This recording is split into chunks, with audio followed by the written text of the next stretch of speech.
Hello and welcome to UM News. I'm Griffin Rerucha.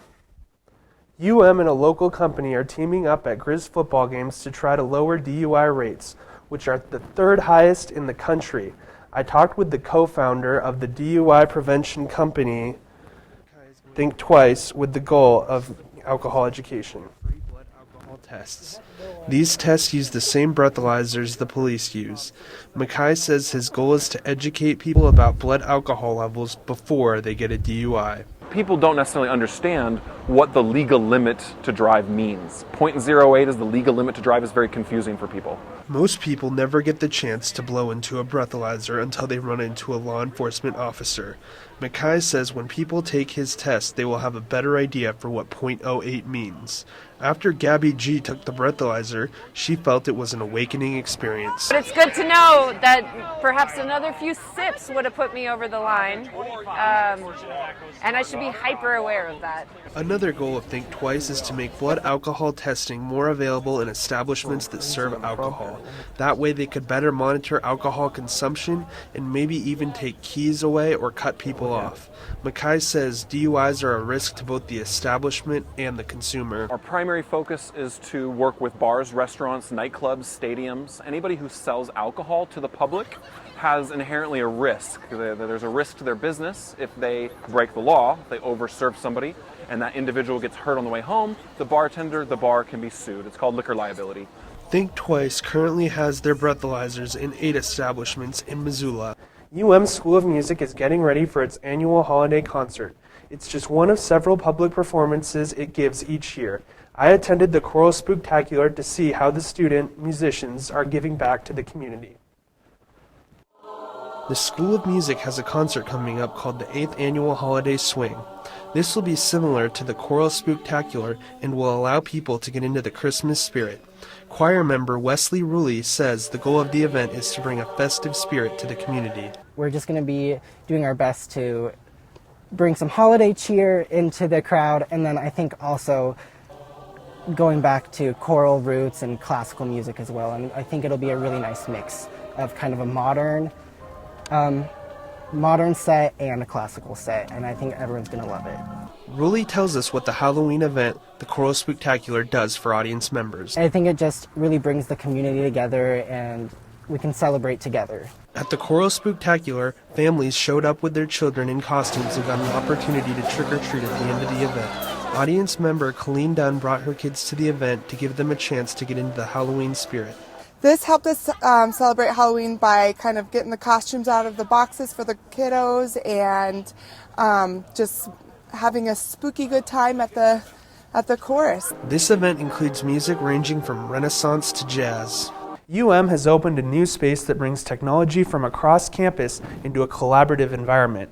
Organizers say this will help students and community members develop products, businesses, and ideas. And the co-director of the Innovation Factory said this space was created so students could turn their dreams into a reality in a place that provides all the resources necessary. This factory has classes on how to use tools like laser cutters, 3D printers, and more. After completion of these classes, you can earn a badge that says you are trained to use this piece of equipment. Allen says their equipment can help you with a wide variety of projects. We have a space we're calling the Tinker Space, where you could actually come in and pull a sewing machine out of a kit, fix something on your jacket. You can make stickers for your skateboard. You could dabble in things like DIY 3D printing, sensor technology. You could take a remote control car apart and hack it to do something else. Zoe Sikora, UM student and intern at the Innovation Factory, says having these resources available in one factory makes creating easier. They're bringing together all the technology from across campus and stuff like that to one space, so you don't have to hunt it down. Allen says some students are already excited to spend time in this spot. We had a student walk through on a tour this summer, and the student was so excited, and he walked up to me afterwards and he said, Brad, I don't know what I'll do here, but I know I just want to be here. And so that's so exciting for us because that there's so much open-ended possibility with that. And so when you have a bunch of students that have that mindset, and then they're given tools and access to entrepreneurial courses and guidance, I think a lot of positive things could happen for the university and the community. The Innovation Factory's mission statement is, what will you create? 35% of Native students enrolled at UM last year did not return this semester. I talked to some Native students about why that happened. Native American students gather around a fire outside of the Payne Native American Center to celebrate American Indian Heritage Week. Master's student Jordan Jimmy is studying hydrology in the College of Forestry. He wants to use his education to help improve the water quality on the Flathead Reservation. Some of the extra resources he received as a Native student really helped him stay in school. There was like a Native success class that was offered as well. That definitely helped. Just was like really minute details of how you manage your time. Sort of tedious, but at the same time, looking back on it, I was like, all right, I'm glad I took the time to actually, break down what a schedule is, make sure what a budget is, and learn what taxes are and all of that. Stuff that really wasn't taught, I guess, before then. Another difficulty Jimmy faced was culture shock.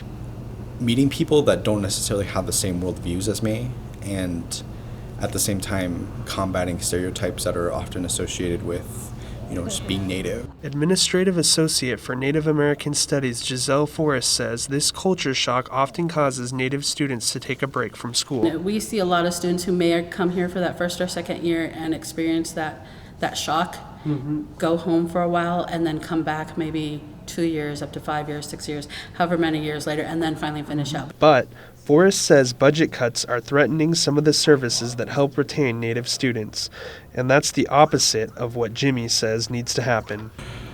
There needs to be more support for the recruitment, and then at the same time, I think cultivating some type of community of Natives on campus. To see these stories and more, you can check out our website. Thanks for watching UM News. Have a great day.